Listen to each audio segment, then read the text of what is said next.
Hello everyone, welcome back to my channel. So today we are going to discuss regarding ECG part 2. So in the previous class we already studied regarding ECG. So हमने normally ECG के बारे में पढ़ा like the normal waves, the leads and how to calculate the rate for regular rhythm and irregular rhythm, right?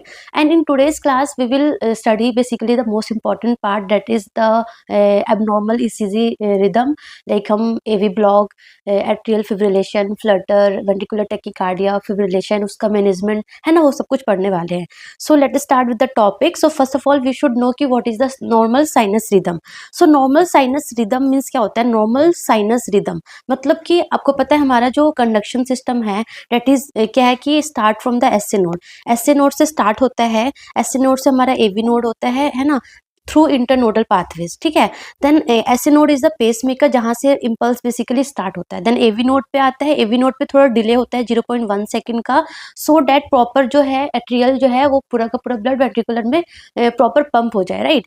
And यहाँ पे थोड़ा delay होता है. And also AV node is also known as the gatekeeper, right. So that जो abnormal rhythm होता है उसको block करता है वो.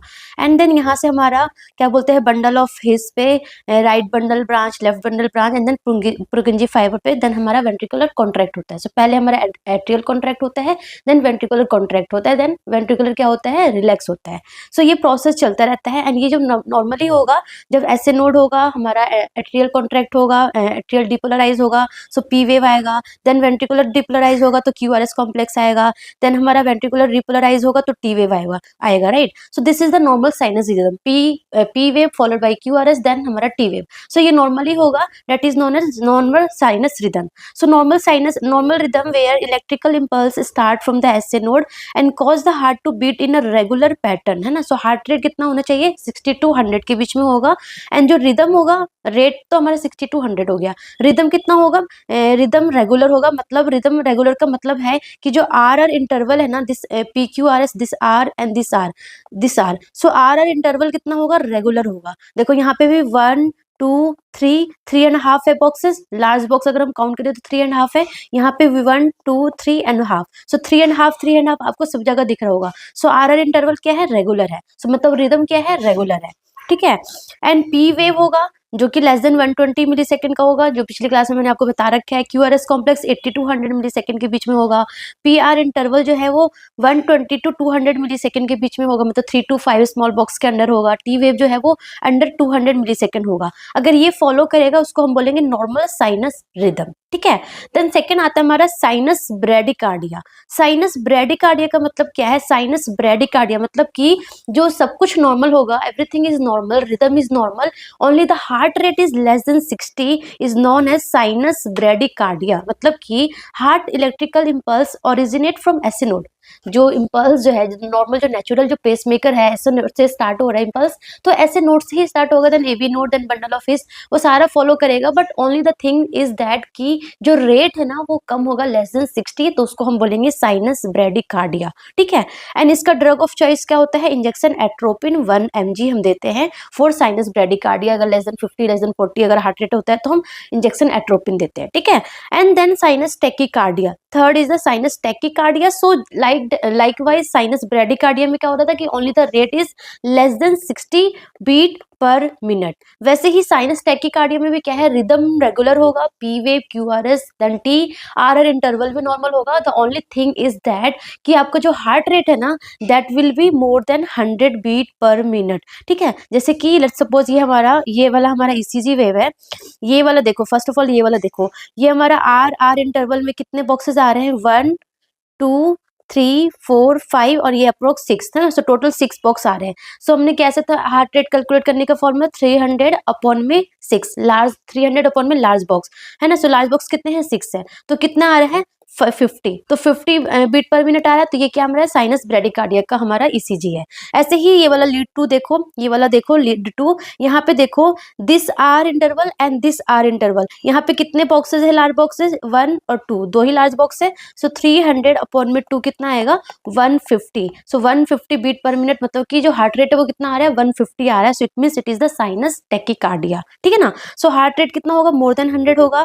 एवरीथिंग इज नॉर्मल, मतलब rhythm is normal, P wave, QRS, then T, then duration is also normal. The only thing is कि rate is more than 100, then it is called sinus tachycardia. ठीक है, so इसमें basically हम जो cause है उसको treat करना है, and carotid massage is also giving so that vagal stimulation हो, सो टैकीकार्डिया थोड़ा रिजॉल्व हो जाए.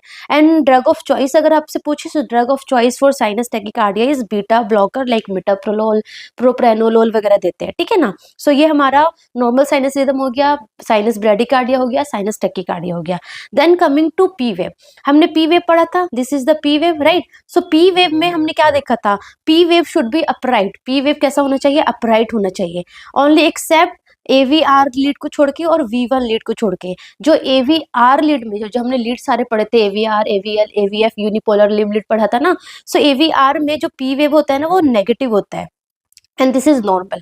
एंड ऐसे ही V1 में जो हमारा पी वेव होता है ना वो बाइफेजिक होता है, and this is normal. And इसके अलावा अगर कोई और लीड में अगर नेगेटिव हो, बाइफेजिक हो, तो वो एबनॉर्मल होता है. ठीक है ना. सो हमने पढ़ा था कि पी वेव का जो ड्यूरेशन है वो लेस देन 120 मिली सेकेंड होना चाहिए, मतलब कि लेस देन 3 स्मॉल बॉक्सेस में फिट होना चाहिए. एंड जो एम्पलीट्यूड है वो लेस देन 2.5 mm होना चाहिए. सो ड्यूरेशन में 120 मिली सेकेंड होना चाहिए लेस देन, एंड एम्पलीट्यूड बोले तो 2.5 mm होना चाहिए. तो अगर इसका दो कंडीशन हो सकती है, या तो इसका ड्यूरेशन बढ़ सकता है या तो एम्पलीट्यूड बढ़ सकता है. सो अगर ड्यूरेशन बढ़ जाएगा, अगर पी वेव का ड्यूरेशन बढ़ जाएगा तो उसको हम पी मिट्रल बोलेंगे. पी मिट्रल में ड्यूरेशन क्या होता है, इंक्रीज हो जाएगा, मोर देन 120 मिली सेकेंड हो जाता है, like in left atrial enlargement. अगर लेफ्ट एट्रियल इनलार्जमेंट हो जाता है सो उसमें जो पी वेव का जो ड्यूरेशन है ना वो मोर देन 120 मिली सेकेंड हो जाता है, उसको हम बोलते हैं पी मिट्रल. ठीक है. ऐसे ही दूसरा कंडीशन होता है जिसको बोलते हैं पी पल्मोनल, जिसमें पी वेव का जो ड्यूरेशन है ना, सॉरी जो एम्पलीट्यूड है, पी वेव का एम्पलीट्यूड 2.5 mm है. ठीक है, होना चाहिए लेस देन 2.5 mm, बट यहाँ पे उसका ड्यूरेशन बढ़ गया है, लेट सपोज 3 mm हो गया है, तो उसको हम बोलते हैं P pulmonale. P pulmonale basically कहाँ देखने को मिलता है, पल्मोनरी हाइपरटेंशन में, पल्मोनरी आर्टरी हाइपरटेंशन में. ठीक है ना. सो दो condition, P wave abnormal wave, P mitral and P pulmonale. ठीक है. एंड थर्ड कंडीशन हमारा आता है ए सिस्टोल. ए सिस्टोल सबको पता है ईसीजी में कैसी होगी, फ्लैट लाइन होगी, no P wave, no QRS, no T wave, nothing. So it is known as asystole. Asystole. ठीक है ना. ए सिस्टोल. सो ए सिस्टोल है, मतलब कोई रिदम नहीं है, कोई रिदम नहीं, ऑफ कोर्स रेट भी नहीं होगा. ठीक है ना. एंड ए सिस्टोल होता है तो हम क्या करते हैं, फटाफट सीपीआर स्टार्ट करते हैं, इंजेक्शन एड्रेनलिन वगैरह देते हैं. ठीक है ना, जो आपने सीपीआर में पढ़ा होगा, that is the A systole. ठीक है. देन कमिंग टू हमारा पी वेव हो गया, पी वेव हो गया. ठीक है. पी वेव के बाद हमारा क्यू आर एस टी था, एंड हमारा पी आर था. And P R is very very important. P R interval is very very important. P R interval कहाँ से स्टार्ट था, फ्रॉम पी वेव से लेके हमारा जो क्यू आर एस टी है ना, ये क्यू वेव का है ना. सो this is a P R. So P R interval. अब पी आर इंटरवल में क्या क्या प्रॉब्लम होता है, पी आर प्रोलॉन्ग हो सकता है.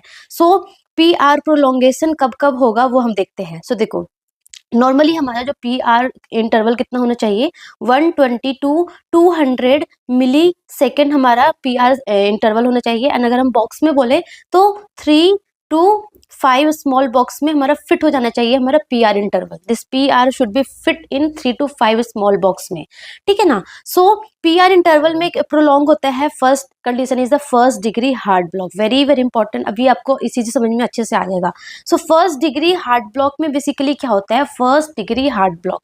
So first degree heart block में क्या हो रहा है, जैसे कि हमने बताया आपको कि हमारा जो इम्पल्स है वो एसए नोड से जनरेट होता है, देन हमारा थ्रू इंटरनोडल पाथवे हमारा एवी नोड पे आता है, देन हमारा बंडल ऑफ हीस प्रोकिंजी फाइबर पे जाता है, देन वेंट्रिकल कॉन्ट्रैक्ट करता है. बट यहाँ पे प्रॉब्लम क्या हो रहा है, ऐसे नोड से हमारा इम्पल्स जनरेट हो रहा है और एवी नोड तक तो जा रहा है, but there is some problem. यहाँ पे कुछ प्रॉब्लम है, तो जो जो जो इम्पल्स जा रहा है ना वो डिले होके जा रहा है. आई बस सुनने. सो डिले होके जा रहा है, इसी की वजह से जो पी आर है ना, पी आर क्या हो रहा है, प्रोलॉन्ग हो रहा है. पी आर इंटरवल जो है ना वो क्या हो रहा है, प्रोलॉन्ग हो रहा है. आई बस सुनने. प्रॉब्लम कहाँ पे हो रहा है, इंटरनोडल प्रॉब्लम है. इंटरनोडल प्रॉब्लम है, इंटरनोडल पाथवे में कोई प्रॉब्लम है जिसकी वजह से जो कंडक्शन है वो डिले हो रहा है. यहाँ पे एवी नोड में प्रॉब्लम नहीं है, एसए नोड में प्रॉब्लम नहीं है, बंडल ऑफ हिस में प्रॉब्लम नहीं है. प्रॉब्लम कहाँ पे हो रहा है, SA node to AV node के बीच में जो इंटरनोडल पाथवे है वहां पे प्रॉब्लम है. आई बस उनमें. सो कॉज क्या हो सकता है, बिकॉज ऑफ लाइक कुछ जो एथलीट्स होते हैं, मैराथन रनर होते हैं, उसमें हाई वेगल टोन होते हैं, तो उनमें भी पीआर प्रोलोंगेशन होता है, दैट इज नॉर्मल। ठीक है, रूमेटिक फीवर में भी मैंने आपको बताया था कि पीआर प्रोलोंगेशन देखा जाता है इन माइनर क्राइटेरिया में। मेजर क्राइटेरिया और माइनर क्राइटेरिया होता है। सो माइनर क्राइटेरिया में हमने पीआर प्रोलोंगेशन देखा था। एंड सार्कोइडोसिस हो गया, हीमोक्रोमेटोसिस हो गया, एंडोमायोकार्डियल फाइब्रोइलास्टोसिस, इन सब कंडीशन में फर्स्ट डिग्री हार्ट ब्लॉक देखा जाता है, पीआर प्रोलोंगेशन देखा जाता है। तो देखो नॉर्मली क्या होता है, जैसे कि हम बैठे हैं तो हमारा हार्ट रेट क्या होगा, कम होगा। अब हमने कुछ एक्टिविटी की तो हमारा हार्ट रेट क्या होगा, बढ़ जाएगा। एंड मैंने आपको पिछली क्लास में बताया था कि PR interval is inversely proportional to heart rate. तो जैसे ही हमारा हार्ट रेट बढ़ेगा, पीआर इंटरवल क्या होगा, कम होगा। हार्ट रेट कम होगा, पीआर इंटरवल क्या होगा, ज्यादा होगा। तो जैसे आप नॉर्मली बैठे हो, तो नॉर्मली बैठे हो, लेट सपोज आपका पीआर इंटरवल लेट सपोज 160 मिली सेकेंड है ना, बढ़ेगा घटेगा बट वो 120 टू 200 मिली सेकेंड के अंडर रहेगा। ठीक है ना। बट आप जैसे ही आपने कुछ एक्टिविटी की तो आपका पीआर इंटरवल कितना हो गया, 140 हो गया। सो ये वेरिएशन है ना, ये वेरिएशन हो रहा है and this variation is good. But in first degree heart block में ये वेरिएशन नहीं होता है। ठीक है ना। So in normal PR interval will change with physical activity, prolong होगा या फिर लेस होगा। PR variable is normal but in first degree heart block variation is not. Variation is not मतलब कि वो आप बैठे हो या फिर आप एक्टिविटी करो, पीआर प्रोलोंगेशन होगा ही होगा more than 200 millisecond, that is known as first degree heart block. So basically in first degree heart block most of the time जो पेशेंट होते हैं ना, वो एसिम्टोमेटिक होते हैं, उनको पता भी नहीं होता कि उनको फर्स्ट डिग्री हार्ट ब्लॉक है अंटिल अनलेस वो ईसीजी उनका नहीं होता है। ठीक है ना। इन सम केसेस उनको थोड़ा सा लाइक एक्सरसाइज इंटॉलरेंस होता है, फटीग होता है, लाइक बोलेंगे थोड़ा सा मैं काम करता हूँ, पहले नहीं थकता था बट अब मैं थक जाता हूँ। ठीक है ना। सो ये थोड़ा बहुत चीफ कंप्लेंट होगा। ईसीजी में बेसिकली आपको क्या दिखेगा, ईसीजी में बेसिकली आपको दिखेगा PR interval prolong.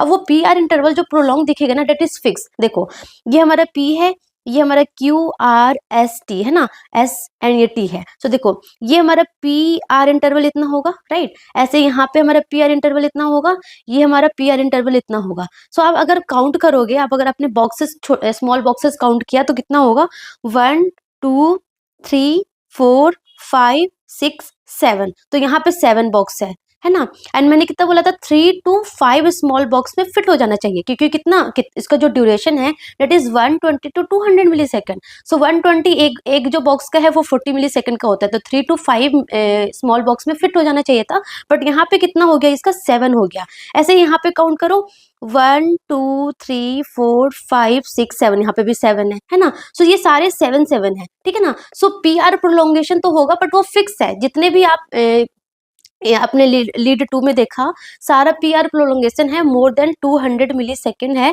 But this is fix. ऐसा नहीं कि वो बढ़ रहा है या फिर घट रहा है।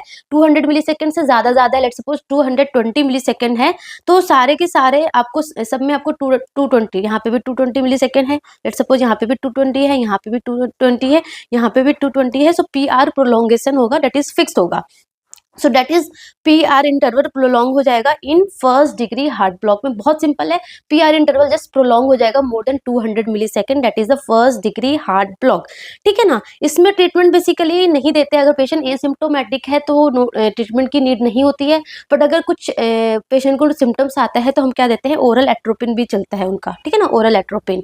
उसके अलावा restriction from strenuous activity, like अगर उसको बहुत ज्यादा काम करने से ऐसे फटीग वो एक्सरसाइज इंटॉलरेंस हो रहा है, फटीग हो रहा है, कुछ प्रॉब्लम हो रहा है, तो थोड़ा सा जो हमारा स्ट्रेनस एक्टिविटी है उसको अवॉइड करने के लिए बोला जाता है। ठीक है ना। बाकी ओरल एट्रोपिन देते हैं और ट्रीटमेंट की जरूरत नहीं होती है, यहाँ पे पेसमेकर वगैरह की नीड नहीं होती है।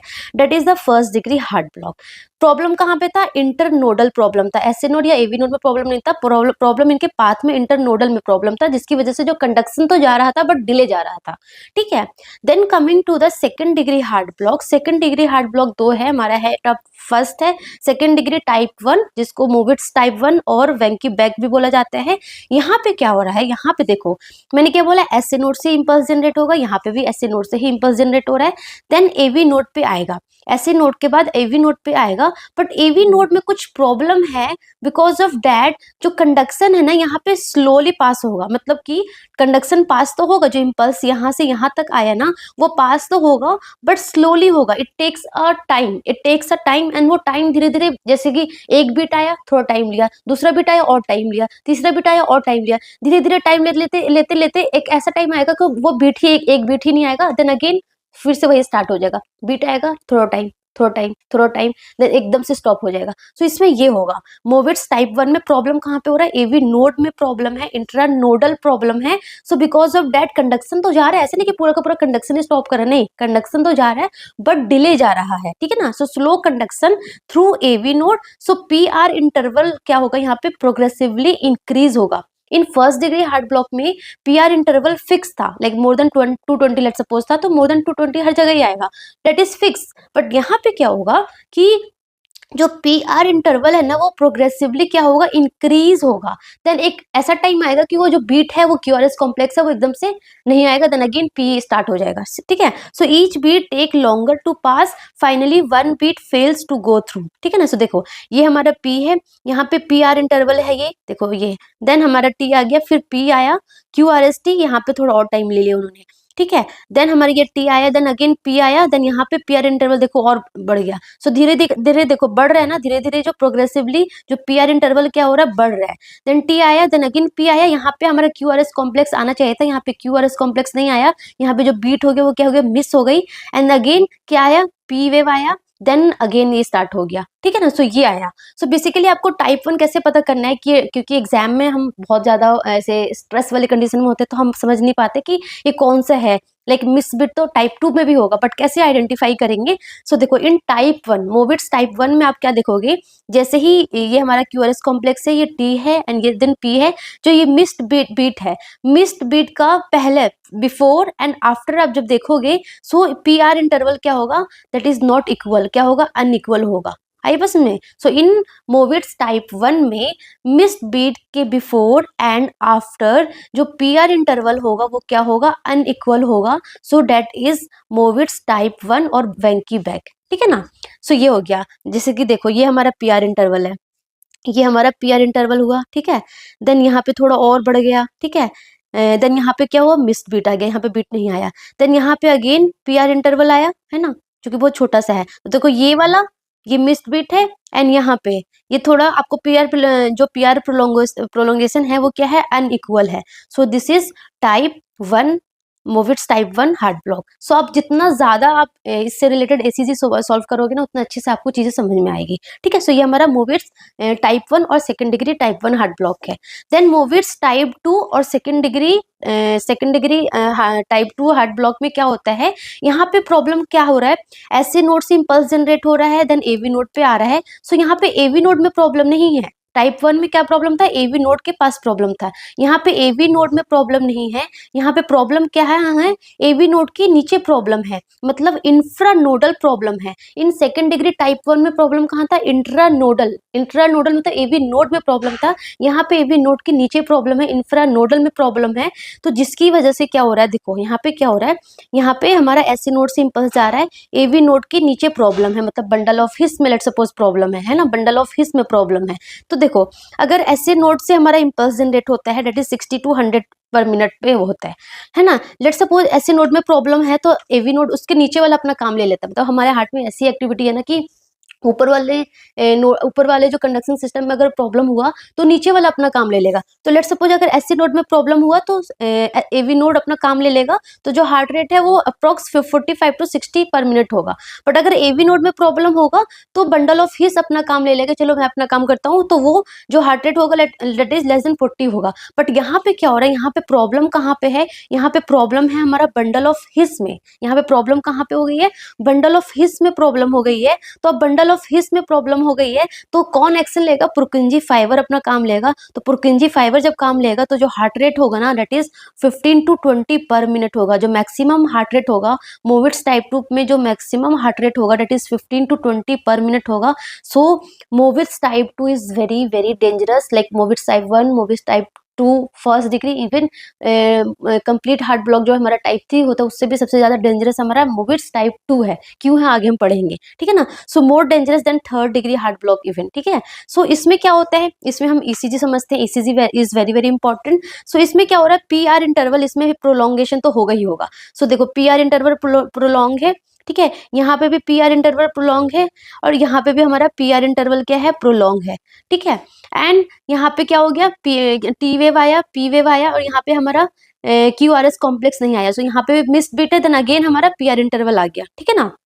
सो बस बट इन मोविट्स टाइप 2 में आपको कैसे आइडेंटिफाई करना है कि आपका P Q R S T आया, ठीक है, ये टी आया, देन अगेन आपका P Q R S T आया, मैं ऐसे रैंडमली बना रही हूँ। सो लेट सपोज यहाँ पे 160 है, यहाँ पे भी हमारा 160 है। ठीक है, यहाँ पे लेट सपोज आपका मिस बिट आ गया है ना, मिस बिट आया, देन अगेन आपको पी क्यू आर एस आ गया, यहाँ पे भी आपका 160 है। सो यहाँ पे मिस्ड बिट आया, तो आप मिस्ड, आपने ईसीजी में कैसे आपको आइडेंटिफाई करना है, आपको मिस्ड बिट देखना है एंड उसके बिफोर एंड आफ्टर देखोगे। सो बिफोर एंड आफ्टर आपको 160 मिलीसेकंड है एंड 160 मिलीसेकंड है ना। सो इसका मतलब क्या है, इसका मतलब क्या है कि before and after in type two मोविट्स heart block में क्या होगा कि आपको बिफोर एंड आफ्टर जो मिस बिट के बिफोर एंड आफ्टर जो पी आर प्रोलोंगेशन होगा, डेट इज क्या होगा, इक्वल होगा। तो आपको टाइप 1 में क्या था, टाइप 1 मोविट्स टाइप 1 में क्या था, मोविट्स टाइप 1 में क्या था कि before and after, miss beat के बिफोर एंड आफ्टर में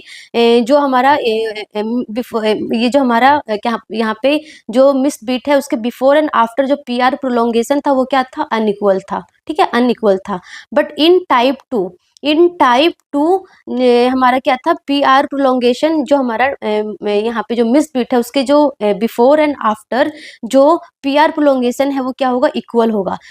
ये this is a key to identify the Mobitz type 1 and Mobitz type 2, है ना, एग्जाम में आइडेंटिफाई करने का ये तरीका है। ठीक है, so P R interval before and after is equal of miss beat, this is important. And in Mobitz type 1 P R interval before and after miss beat always unequal. ठीक है, सो यहाँ पे अनइक्वल होगा एंड यहाँ पे equal होगा। क्यों? क्योंकि यहाँ पे पी आर प्रोग्रेसिवली क्या हो रहा है, इंक्रीज हो रहा है देन मिस बीट आ रहा है। बट यहाँ पे कांस्टेंट है, वो प्रोग्रेसिवली इंक्रीज नहीं हो रहा है, दैट इज कांस्टेंट एंड एकदम से एक बीट नहीं होगा। So that is the Mobitz type 2।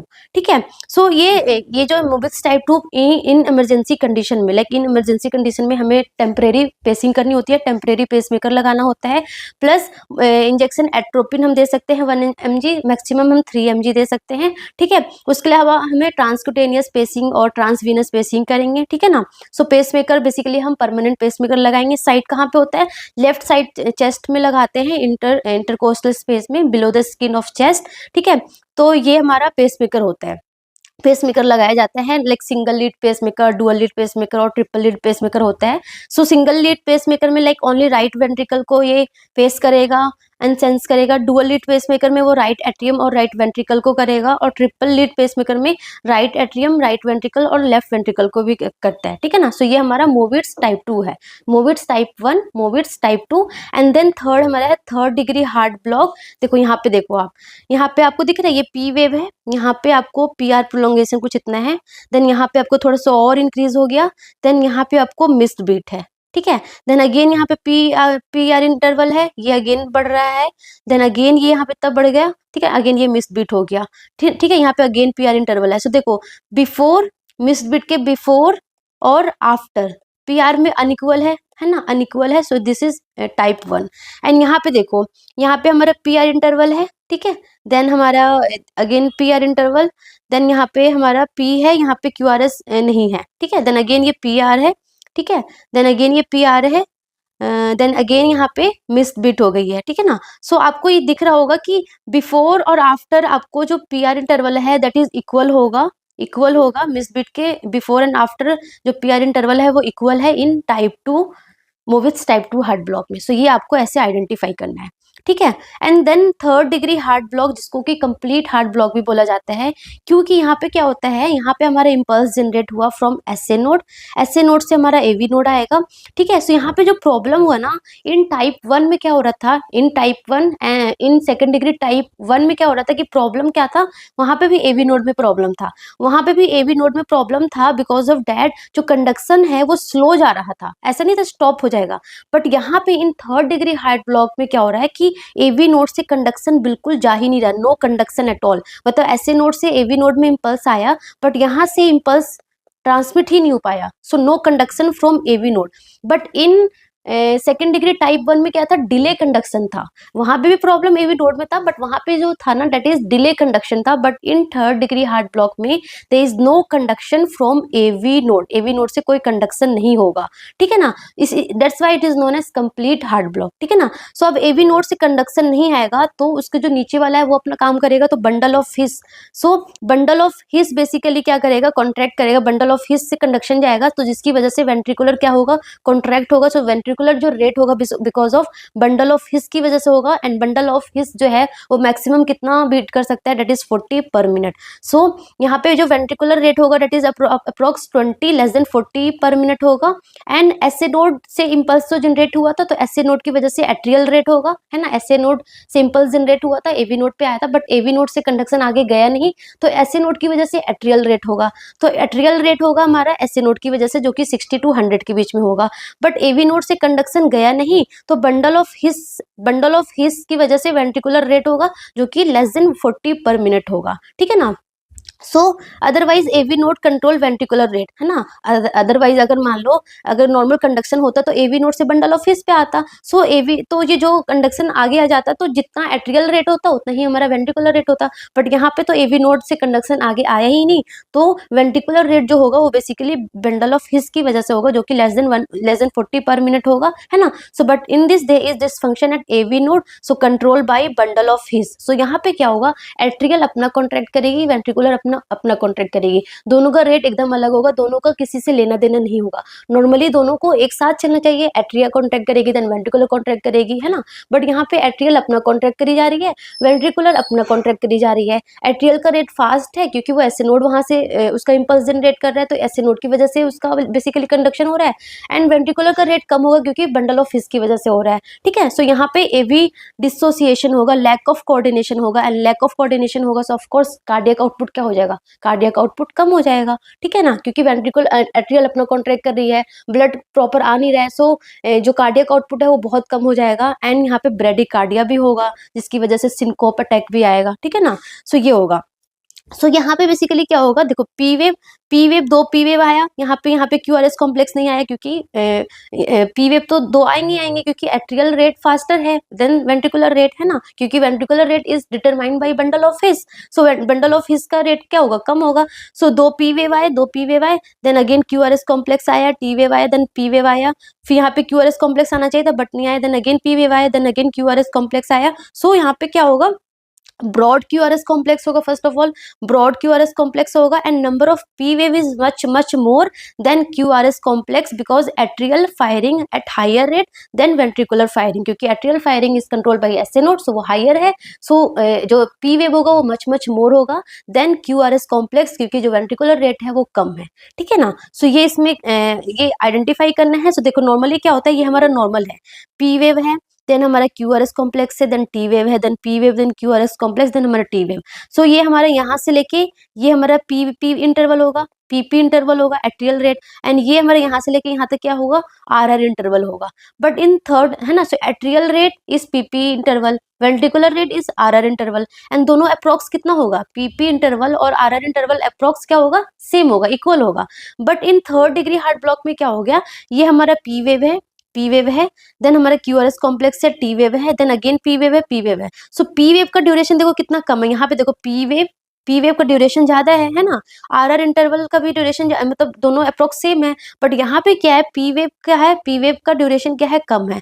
And are का देखो, आरआर इंटरवल कितना ज्यादा है, सो पीपी इंटरवल कम है, आरआर इंटरवल ज्यादा है, ठीक है ना। So PP interval is not equal to RR interval in normal, PP interval is equal to RR interval, but in third degree heart block PP interval is not equal to RR interval, and जो QRS complex होगा वो भी क्या होगा, broad होगा, ठीक है। and number of P wave is also not equal to number of R wave, क्योंकि एट्रियल रेट ज्यादा है वेंट्रिकुलर रेट से, तो नंबर ऑफ P wave ज्यादा होंगे than number of R waves।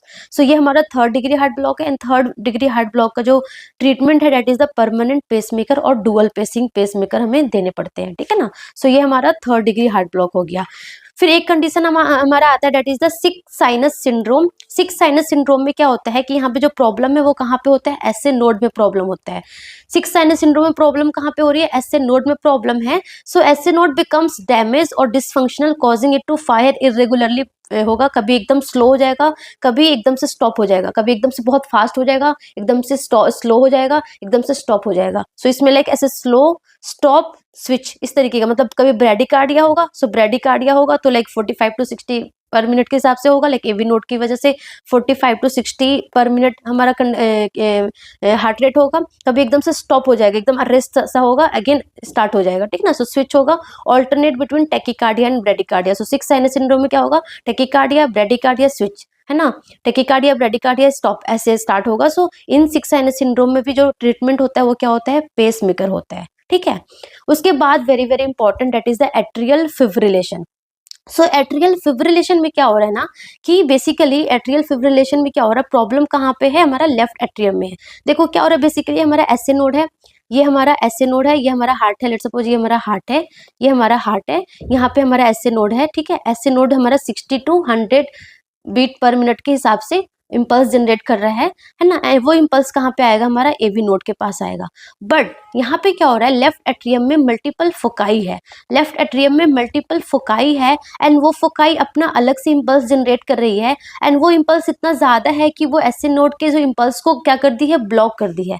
SA node का जो इम्पल्स है उसको ब्लॉक कर दिया है, एंड मल्टीपल फोकाई की वजह से जो इम्पल्स आ रहा है वो एवी नोड के पास आ रहा है। बट मैंने क्या बोला था कि एवी नोड के पास क्या होता है, थोड़ा डिले होता है, एंड ये it is also the gatekeeper. तो वो बोलेगा एवी नोड कि भैया मैं इतना ज्यादा इम्पल्स अपने पास आने नहीं दूंगा, तो वो थोड़ा ब्लॉक कर पाएगा। अब वो कितना ही ब्लॉक कर पाएगा, एकदम से आपके लेट्स सपोज एकदम से आपके इंडिया में एक बहुत सारे टेररिस्ट अटैक होगा तो कितना रोक पाएंगे, थोड़े बहुत ही रोक पाएंगे ना। सो एकदम से बहुत ज्यादा ये टेररिस्ट आ गए तो वो रोक पाएगा, बट इतना ज्यादा नहीं रोक पाएगा, है ना। सो जो मल्टीपल फोकाई, जो एक्टोपिक फोकाई है ना, जो हमारे लेफ्ट एट्रियम में मल्टीपल एक्टोपिक फोकाई है, वो 300 टू 600 पर मिनट के बीट पर मिनट के हिसाब से वो इम्पल्स जनरेट करेगा, ठीक है ना। और ये क्या करेगा, एसी नोड को ब्लॉक कर देगा, ठीक है। सो क्या होगा, यहाँ पे हमारे एवी नोड के पास आया, बट एवी नोड क्या करेगा, ब्लॉक करेगा। तो लेट सपोज अगर एवी नोड जो है वो 2:1 पे ब्लॉक, लेट सपोज हमारा जो रेट है 400 आया है हमारे एवी नोड के पास, तो एवी नोड क्या करेगा, 2:1 पे ब्लॉक कर देगा, दो ब्लॉक करेगा और एक को आने देगा, दो इम्पल्स को ब्लॉक कर देगा, एक को आने देगा। तो लेट सपोज जो वेंट्रिकुलर रेट होगा वो कितना होगा, 200 होगा। ऐसे ही अगर मान लो 3:1 पे अगर वो ब्लॉक करेगा तो हमारा 133 पर मिनट हमारा हार्ट रेट हो सकता है। या लेट सपोज अगर वो बहुत ज्यादा उसने ब्लॉक कर दिया 4:1 पे, तो 100 पर मिनट के हिसाब से हमारा वेंट्रिकुलर रेट होगा, मतलब नॉर्मल भी हो सकता है। सो एवी नोडल ब्लॉक अगर वेरिएबल होगा तो वेंट्रिकुलर रेट भी उसी के अकॉर्डिंग क्या होगा, वेरिएबल होगा, ठीक है ना।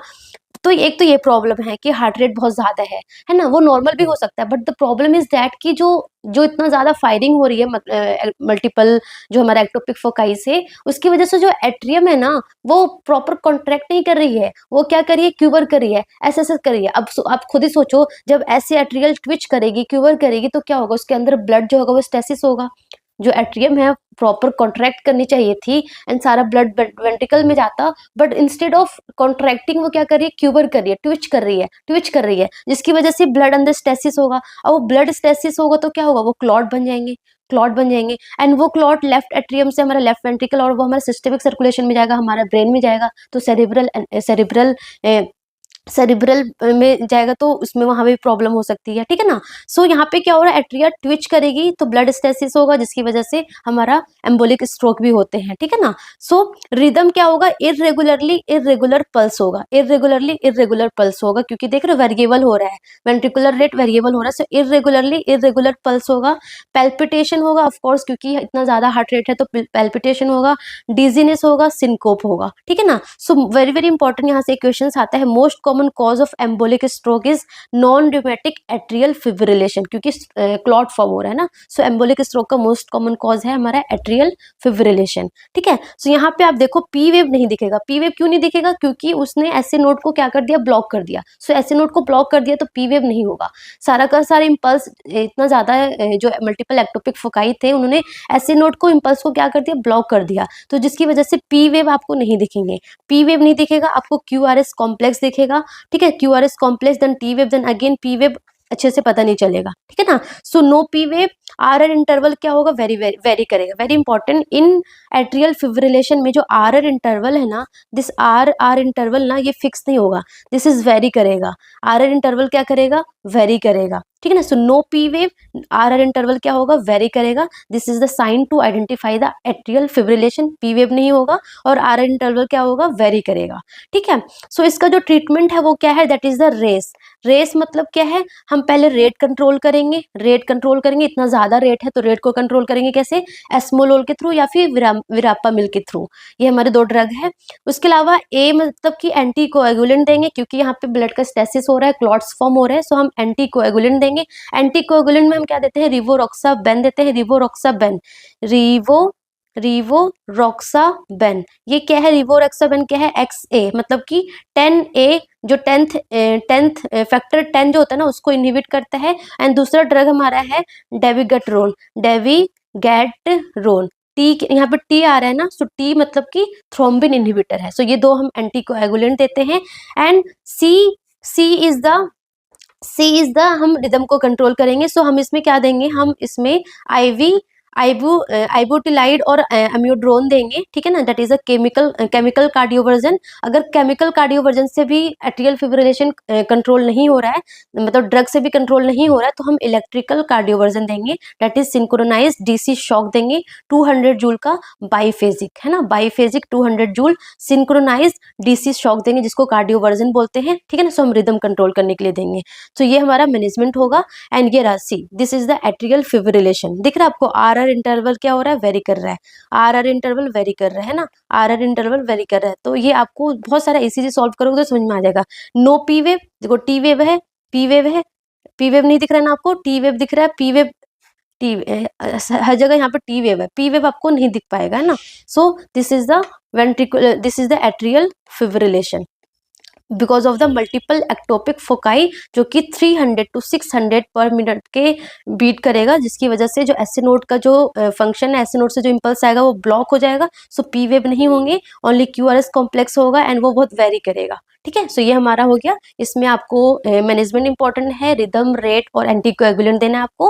ठीक है, उसके बाद आता है हमारा एट्रियल फिब्रिलेशन। सो एट्रियल फिब्रिलेशन और एट्रियल फ्लटर हम दोनों कंपैरिजन करते हुए चलते हैं। सो एट्रियल फ्लटर में क्या हो रहा है ना, एट्रियल फ्लटर में क्या हो रहा है कि मैक्रो री एंट्रेंट सर्किट है। मैक्रो री एंट्रेंट सर्किट का मतलब कि एट्रिया में कोई जो फोकाई है वो इम्पल्स जनरेट कर रही है, वो मैक्रो री एंट्रेंट हो रही है, मतलब सर्कुलर में वो keep going on in the circular loop है ना, वो ऐसे मूव करी जा रही है, मूव करी जा रही है। मतलब ऐसा होना चाहिए था कि वो जो इम्पल्स जनरेट हुई वो मूव होके वो डाई हो जाएगी, then again new impulse generate होता, बट वही impulse keep going on in a circular motion है ना। सो ये हो रहा है यहाँ पे मैक्रो री एंट्रेंट सर्किट हो रहा है in the right atrium. In atrial fibrillation में क्या हो रहा था, मल्टीपल एक्टोपिक फोकाई जनरेट कर रहे थे इन द लेफ्ट एट्रियम में, यहाँ पे राइट एट्रियम में प्रॉब्लम हो रहा था। एंड जिसकी वजह से इन एट्रियल फ्लटर में जो रेट होगा वो 240 to 350 पर मिनट होगा। ठीक है, यहाँ पे कितना रेट था, 300 to 600 पर मिनट था। ठीक है, एंड यहाँ पे हमारे AB नोडल ब्लॉक है, इसे यहाँ पे AB नोडल ब्लॉक, यहाँ पे भी AB नोडल ब्लॉक करेगा। तो लेट सपोज यहाँ पे जो रेट है ना वो कम है। अब रेट कम है तो जो ब्लॉक भी होगा वो भी कम करेगा। लेट सपोज 2:1 पे ब्लॉक करेगा, जो वेंट्रिकुलर रेट होगी 175 होगा।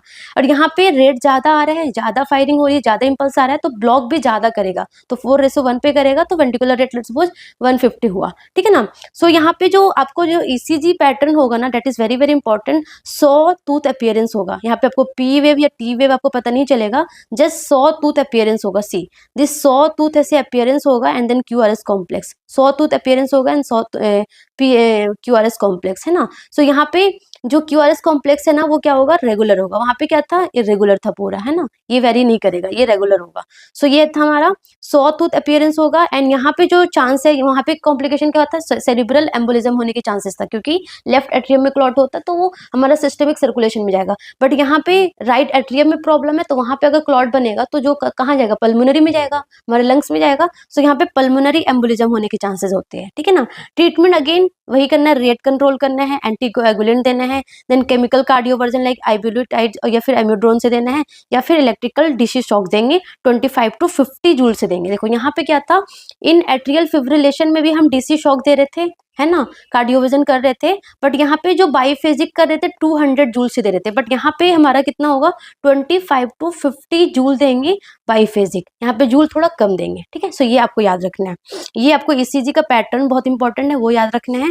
Then coming to ventricular tachycardia. So ventricular tachycardia में क्या हो रहा है कि SA नोड है, जो कि एट्रियल रेट कंट्रोल करेगा 100 पर मिनट के हिसाब से, ठीक है। यहाँ पे एसी नोड से हमारा एवी नोड पे आया, एंड यहाँ पे हमारा वेंट्रिकल में यहाँ पे हमारा एक्टोपिक फोकाई है जो कि 200 पर मिनट के रेट से इम्पल्स जनरेट कर रही है। तो जो यहाँ पे जो वेंट्रिकुलर जो रेट होगा वो because of this ectopic foci की वजह से होगा। तो यहाँ पे जो क्यूआरएस कॉम्प्लेक्स है ना वो कैसा होगा, ब्रॉड क्यूआरएस कॉम्प्लेक्स होगा। आपको इसमें जो सेप्सन साइन देखने को मिलेगा, एसिमेट्रिकल रैबिट ईयर अपीयरेंस होगा, है ना।